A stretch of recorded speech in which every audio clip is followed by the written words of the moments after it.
empírico o lo institucional versus lo que podemos hacer en las plazas y en las calles, o pues lo privado versus lo personal, lo privado versus lo público. En ese sentido, la apuesta de muchas trabajadoras sociales que nos hemos encontrado para trabajar este tema ha sido entender que las dinámicas del asistencialismo y la filantropía católica, basada en los valores y la moral religiosa, con la cual nos han formado desde las escuelas de trabajo social y las escuelas en general, pues son muy dañinas para nuestra cotidianidad.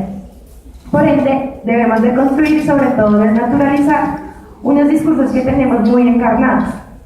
Hemos comprendido, por ejemplo, que no debemos tener miedo a presentarnos como feministas, como trabajadoras sociales, y mucho menos debemos tener miedo a la palabra política en nuestra profesión, porque yo sí creo que tenemos como muchas veces ese miedo, ¿sí? El miedo a la politización crítica de nuestra profesión y a lo que eso implica dentro de una intervención profesional. Entre otras cosas, hemos comprendido que el trabajo social opera sobre realidades y tiempos espaciales concretos y peculiares, por lo que no podemos ignorar la historia de nuestro continente, la historia de nuestros países y lo que esa historia ha implicado para las mujeres y sus cuerpos y los cuerpos de quienes habitamos pues estos territorios. Allí digamos que hago una relación con la utopía de ese trabajo social transformador,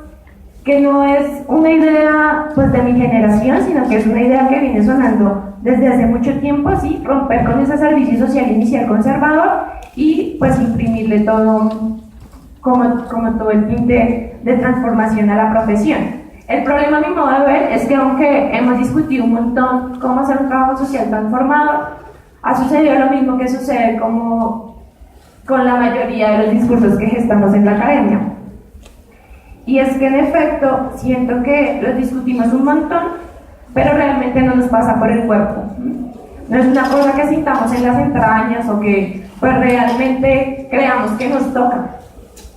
Allí yo creo que, y creo además, siento que es una de las grandes cosas que me ha enseñado el feminismo, y es que si la palabra no cobra vida en nosotras y en nosotros mismos desde el inicio, pues es muy difícil que cobre vida en las realidades a las que nos acercamos.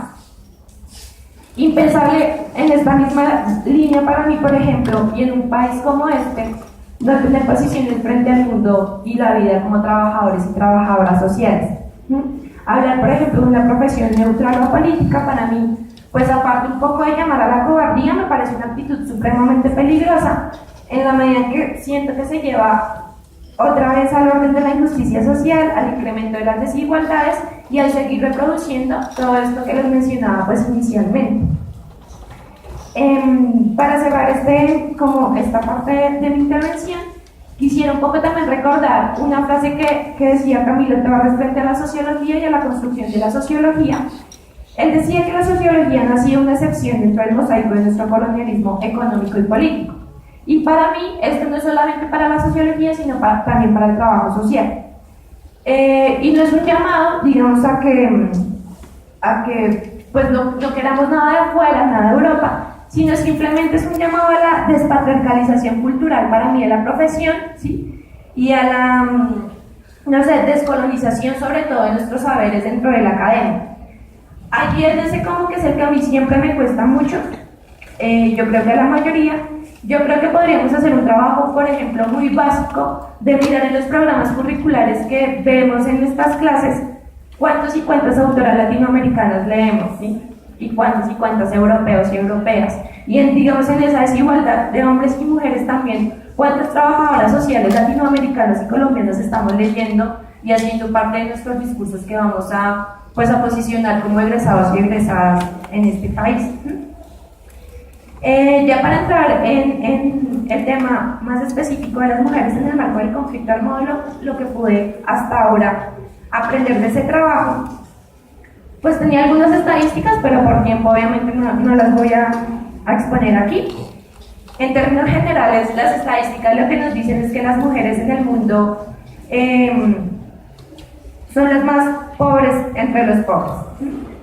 y que sus condiciones económicas, sociales y políticas están en total desigualdad a las condiciones de los hombres. En ese sentido,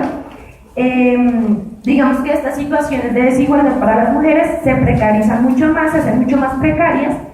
en un país como el de nosotras y el de nosotros, con un conflicto armado, sobre todo si hablamos de mujeres campesinas, si hablamos de mujeres negras o si hablamos de mujeres indígenas.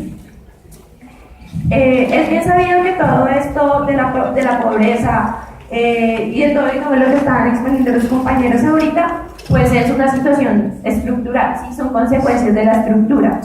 Y que el trabajo social no tiene su misionalidad, pues ninguna profesión lo tiene, el hacer la revolución y transformar la estructura. Lo que yo sí considero es que como trabajadores y trabajadoras sociales, muchos y muchas nos hemos encontrado en el deseo de hacer esas revoluciones, ¿sí? Y en el deseo de hacer esas transformaciones. En ese cómo hacerlo, yo soy muy insistente en eso porque siento que muchas veces es muy fácil como producir el qué, el para qué, todas estas preguntas, pero el cómo siempre es el más complicado. Me dediqué en mi monografía a pensar de cómo en la formación del trabajo social podríamos pensar en una praxis transformadora que pudiera contribuir a transformar las condiciones sociales de las mujeres. Lo primero que identifiqué es que pues, era un tema muy amplio y que como estudiante de trabajo social no lo iba a lograr, sino que eso se iba a ir dando pues, de año tras llegar como profesional. Y allí pues fui como escribiendo algunas ideas que surgían también en mi trabajo de escucha. Digamos que el trabajo que yo tuve en la comisión, en la construcción de la Comisión de la Verdad fue la escucha de aproximadamente 200 relatos de mujeres víctimas del conflicto armado,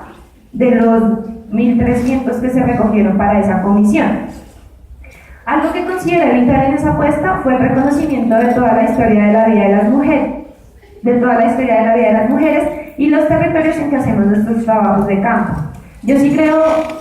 muy vital para nuestra intervención profesional entender la historia no solamente de las mujeres que habitan los territorios, sino de los barrios en los que trabajamos, las veredas, y de hecho si estamos en una oficina trabajando con mujeres víctimas de violencia intrafamiliar, hacer una escucha activa de esas mujeres, pero también una escucha activa que pase por la deconstrucción y el despojo de los moralismos que también nos han inculcado a muchas y muchos de los que estamos hoy acá sentados. Entender que la historia de una mujer que asume una voz en zonas militarizadas es distinta a la historia de un hombre que asume el papel de liderazgo en una zona militarizada, que las mujeres por el solo hecho de ser mujeres estamos en constante riesgo de asesinato, que en un campo de guerra para una mujer, por el solo hecho de ser mujer se corre más riesgo de ser víctima de violencia sexual, de asumir sola con los hijos y con las hijas el tema del desplazamiento forzado, que todo el fortalecimiento, lo que se hace muchas veces en el marco del conflicto armado es el fortalecimiento de un continuum de violencias para las mujeres, es decir, de un ciclo de violencias para las mujeres que viven desde que estaban en el vientre de su madre hasta el día de su muerte, que es un ciclo de violencias en el que lo único que cambian son las formas y los tipos de violencia, pero que el sufrimiento y el dolor es una constante para todas estas mujeres. Entender todo esto y sobre todo yo creo que también va a sonar supremamente básico, pero reconocer que estamos en guerra. Sí, digamos que en estos 2 años de egresada, en los trabajos que he tenido, siento que muchas veces a las personas, sobre todo acá en Bogotá, se nos olvida que estamos en guerra, que se nos están acabando los recursos naturales, que estamos perdiendo totalmente la soberanía alimentaria y que además cada día vivimos en mayor impacto todo el tema de la neocolonización.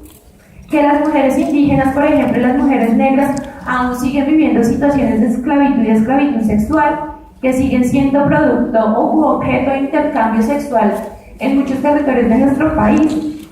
Entender eso y hacernos conscientes de esa primera lucha continua con nosotros mismos y con nosotras mismas, yo creo que nos permite entrar en un contacto mucho más sano con las víctimas directas del conflicto armado. Que además, yo personalmente también considero que son la mayoría de personas con las que interactuamos cotidianamente en esta ciudad, porque para mí el desempleo, la precariedad en salud y la privatización de la educación, pues también digamos que son producto del conflicto económico, político y social que vive este país desde hace muchos años. Porque antes, digamos que lo que decía ahorita sobre el boom de las negociaciones, yo sí considero que el trabajo social, y lo hablábamos también un poco con Eucaris, sigue teniendo gran impacto así se firmó una negociación, porque antes de las guerrillas ya teníamos también desplazamiento forzado, ya teníamos desigualdades, ya teníamos pobreza extrema. y ya teníamos esas desigualdades entre hombres y mujeres que estamos viviendo hoy en día.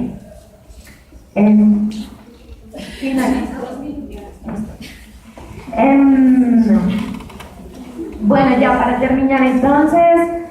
nada, la invitación y lo que aprendí es que el conflicto también está en nuestro cuerpo, que así no estemos en medio de los combates, lo vivimos cuando pagamos una salud y una pensión que ni siquiera sabemos si vamos a gozar, que lo enfrentamos cuando somos egresadas, y yo lo he vivido, y tenemos que enfrentar contratos de prestación de servicios que nos obligan a estar 24 horas pendientes de las obligaciones que tenemos. Eso también hace parte del conflicto social y económico que vive este país. Yo creo también que, ya para finalizar, ya sobra.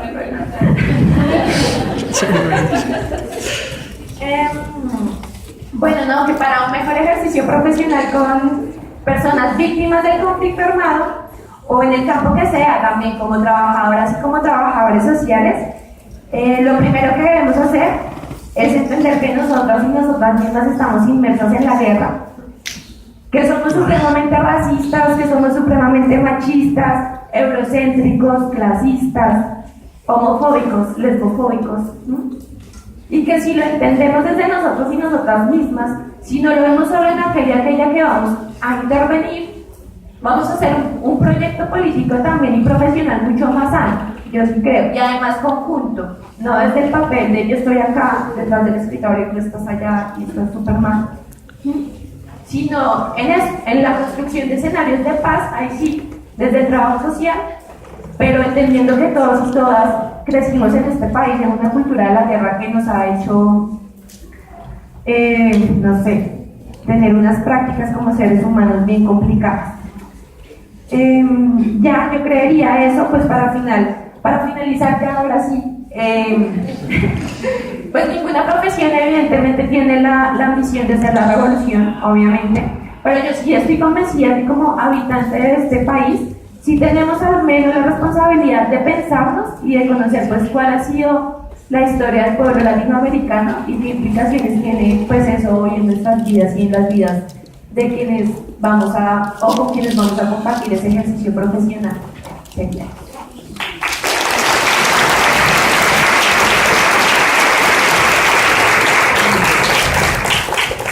Bueno, le damos las gracias a Jennifer.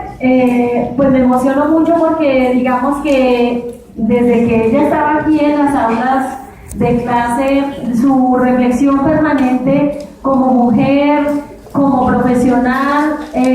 pero más allá de esto es el debate y la reflexión que ella nos invita en nuestro rol como profesionales de trabajo social. Es en ese sentido que ella dice cuál ha sido nuestro papel, cuáles han sido nuestros antecedentes en términos de la historia de la profesión. Cuando hablamos de que es una ciencia y entra en las ciencias sociales el trabajo social, ¿cuáles son los roles que hemos asumido? ¿Desde dónde nos hemos fundamentado? Y aquí ella hace un llamado dentro de lo ético, político del trabajo social.